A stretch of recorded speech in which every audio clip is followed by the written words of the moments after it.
नमस्कार दोस्तों, हम केबीसी के बारे में ताजा अपडेट लेकर आपके सामने एक बार फिर हाजिर हैं। दोस्तों, केबीसी का जो अपडेट हम आपको बताने जा रहे हैं उसे सुनकर आप भावुक हो सकते हैं, क्योंकि एक ऐसे पिता की कहानी है जिसकी 35 बेटियां हैं। 35 बच्चियों को अपना नाम देने वाले हरिराम पांडे केबीसी के मंच में अमिताभ बच्चन के सामने हॉट सीट पर बैठने पहुंचे। उनके कार्यों को देखकर केबीसी की टीम खुद उन तक पहुंची और उन्हें केबीसी के मंच पर आमंत्रित किया। हरिराम पांडे की दर्द भरी कहानी सुनकर अमिताभ बच्चन की आंखें भी नम हो गई और उनकी आंखों से भी आंसू आ गए। इतना ही नहीं, ऐसा पहली बार हुआ जब केबीसी के शो में वो दौर भी आया, वो सीन भी आया, वो वक्त भी आया जब म्यूजिक को रोक दिया गया। पूरा माहौल शांत, ऑडियंस भी शांत, होस्ट भी शांत और गेस्ट भी शांत, खामोशी पसंद गई। आज हम आपको इस एपिसोड के बारे में पूरी जानकारी देने जा रहे हैं। अगर आप हमारे यूट्यूब चैनल पर नए हैं तो हमारे चैनल को सब्सक्राइब कर लीजिए, चैनल को लाइक कीजिए, कमेंट कीजिए और वीडियो को ज्यादा से ज्यादा लोगों तक शेयर कीजिए। दोस्तों, देवघर के रहने वाले हरिराम पांडे को केबीसी ने इस बार अपने मंच पर आमंत्रित किया। हरिराम पांडे पिछले 18 वर्षों से अनाथ बेटियों के माता पिता बनकर उनका जीवन संवारने में जुटे। वो इन बच्चियों को परमात्मा का दिया वरदान मानते। भगवान के नाम पर बच्चियों को सांसारिक मझधार में जीवन के बीच राह में छोड़कर जाने वाले माँ का आंचल जब नसीब नहीं हुआ, तब हरिराम पांडे उनका सहारा बनकर सामने आए। आज उनके आश्रम में 35 बच्चियां हैं। जब अपने बारे में बताते अमिताभ बच्चन ने पूछा इसकी शुरुआत कैसे, तो उन्होंने कहा कि जब वो 45 वर्ष के थे, उनकी उम्र उस वक्त 45 बरस थी हरिराम पांडे की, और झाड़ियों में किसी ने एक बच्ची को फेंक दिया था। बच्ची की नाभि में चिट्ठियां लग चुकी थी, चिट्ठियां बच्ची को काटे जा रही थी और हरिराम पांडे ने जब उस बच्ची को देखा तो उसे उठाकर हॉस्पिटल ले आए। डॉक्टरों ने जवाब दे दिया कि इसे बचाना मुश्किल नहीं है, पॉसिबल नहीं है, क्योंकि चींटियों के काटने का जहर मासूम बच्ची की जिस्म में फैल चुका था।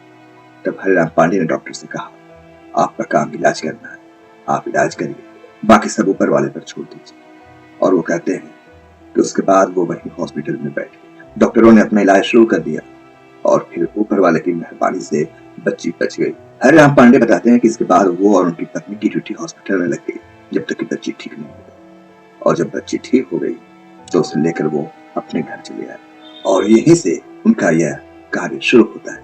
वो बताते हैं कि बच्ची का जब ठीक हो गई तो उसके जन्मदिन मनाने की तैयारी की जा रही थी। तैयारियां हो चुकी थी और उसी वक्त उनके पड़ोसी ने खबर दी, एक और बच्ची झाड़ी में फेंकी। पड़ोसी ने कहा कि जब एक बच्ची को तुमने सहारा दिया है तो इसे भी सहारा दे दो। और हरिराम पांडे गए और उस बच्ची को उठा लाए, हॉस्पिटल में एडमिट करवाया। उनका कहना था कि एक तरफ बिहार वहाँ कार्यक्रम था, भजन होना था, पहली बच्ची के जन्मदिन के मौके पर भजन का कार्यक्रम आयोजित किया गया था, और दूसरी तरफ ये एक नई बच्ची मिली थी जो कि हॉस्पिटल में उसे भी एडमिट कराना पड़ा था। इसके बाद एक बार फिर से ड्यूटी शुरू हो गई दोनों पति पत्नी की, और दोनों मिलकर इस बच्ची को भी बच गए और इसे भी लेकर अपने घर दोनों पति पत्नी चले आए। हरिराम पांडे बताते हैं कि इसके बाद ये सिलसिला चलता रहा और इस तरह से आज उनके आश्रम में 35 बच्चियां हैं। लेकिन कहते हैं कि उनकी माली हालत 35 बच्चियों को पालने की जिम्मेदारी उठाने की नहीं थी, लेकिन उन्होंने माली हालत कमजोर होने के बावजूद फैसला किया कि वो अब अपने इस कदम को पीछे नहीं खींचेंगे और इसे अब आगे ही आगे बढ़ाएंगे।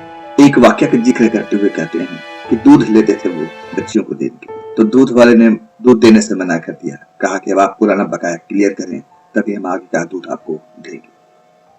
हरिराम पांडे ने रिक्वेस्ट की कि कुछ दिन और ले लो, लेकिन वो बताते हैं कि उसका भी करना सही था।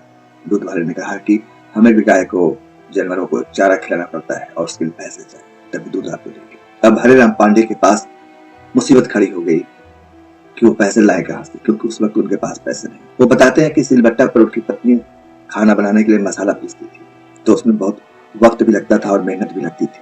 तो इसके लिए हरिराम पांडे ने 2800 रुपए में एक मिक्सर ग्राइंडर खरीद कर लाया था ताकि उससे मसाला पीसा जा सके, उनकी पत्नी मसाला पीस सके और खाना बना सके। लेकिन जब समस्या आ गई कि अब दूध कहाँ से मिलेगा, अगर पैसे नहीं थी तो दूध बंद हो जाए। इसके बाद हरिराम पांडे ने फैसला किया कि अपनी पत्नी को बोला कि जो मिक्सी हम खरीद कर लाए हैं मसाला पीसने के लिए, उसी मिक्सी को हम बेच देते हैं। जैसे अभी तक मसाला पीसते आए थे कुछ दिन और सही, ऐसे ही मसाला सिलबट्टे पर पीस लिया जाएगा।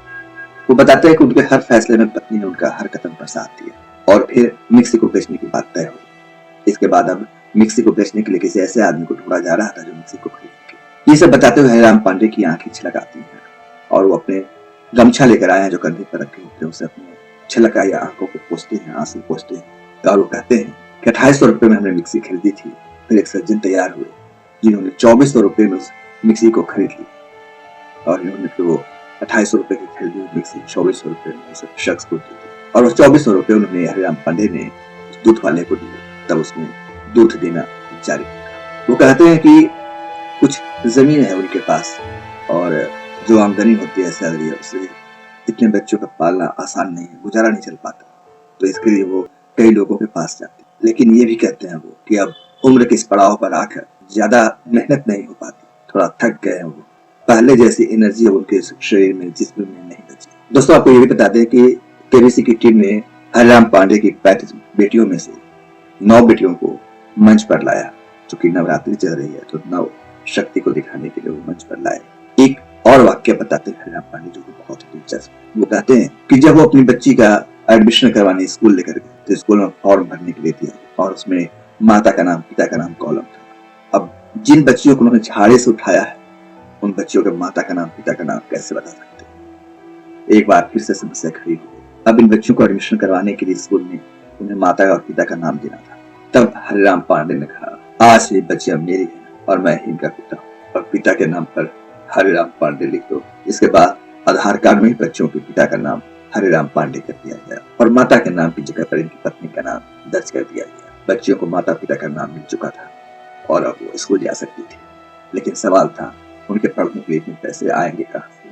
इसके बाद हरिराम पांडे ने वहीं के स्कूल के डीएवी स्कूल है देवघर में, वहां के प्रिंसिपल से बात की। डीएवी स्कूल के प्रिंसिपल बहुत प्रभावित हुए हरिराम पांडे के कार्य से, तो आश्चर्यचकित रह गए सुनकर और उन्होंने हरिराम पांडे के सभी बेटियों की यानी जितनी बच्चों को अपने आश्रम में जगह दी थी फीस माफ कर दी। इसके बाद सभी बच्चियां स्कूल जाने लगी और आज वो बहुत अच्छा पढ़ती। हरिराम पांडे ने अपनी बहू जिसे पतोहू कहते हैं, झारखंड में बहू पतोहू कहा जाता है वहां के स्थानीय लोकल भाषा में, तो कहते हैं ये मेरी पतोहू भी बेटी जैसी है और मुझे अपनी पतोहू पे गर्व है। वो बताते हैं कि उनकी बहू 8-8 घंटे बच्चों को पढ़ाती है।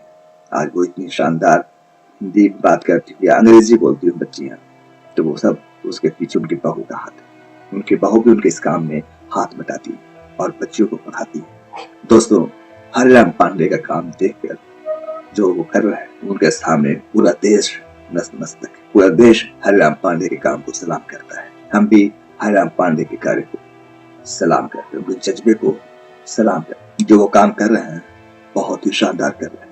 हरिराम पांडे के सम्मान में अमिताभ बच्चन अपनी सीट से खड़े हो जाते हैं और वो जो काम आप कर रहे हैं वो वाकई में बेमिसाल है। तो दोस्तों हरिराम पांडे जी के इस काम के बारे में आप क्या सोचते हैं, क्या कहते हैं, कमेंट करके अपनी शुभकामनाएं जरूर दें। अगर आपको हमारा वीडियो पसंद आया हो तो हमारे चैनल को सब्सक्राइब जरूर करें। धन्यवाद दोस्तों।